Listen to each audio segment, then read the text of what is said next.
wenza ubheka isifongo wawusuthi ena uzohlanganisa imali yenkomo uzohlanganisa nini imali yenkomo unembuzi ngoba wedelela kangaka nje kade unembuzi wempha lembuzi-ke ngoba uzohlawula nje uhlawule mina kufanele ngibike la ekhaya lembuzi mese wena mphako ngoba uyanqena phela namhlanje ngazi ukuthi kufanele uzoqala ukulusa phela namhlanje iyunifomu ungayiphethe kwelutho hayi lutho ngoba bengizoxolisa nake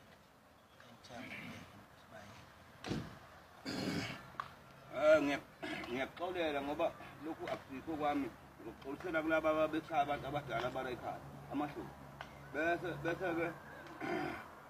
bese sazohlela umhlangano nekomiti ngoba ngiphuthume emhlanganweni manje lapha emhlanganweni ngoba ngisebhodini lapha kwawena seningibambezele kahle ngoba kafanele ngabe dala ngihamba mina ngazi ukuthi namhlanje fanele uqale uzokwelusa manje angithi angeke ngicela lento ungaphindi uyenze lento lena ngisazokhuluma nabantu abadala la ekhaya ngoba sengiyaphuthuma manje ngizokhuluma nabo ntambama abantu abadala mase ngibuya kulo mhlangano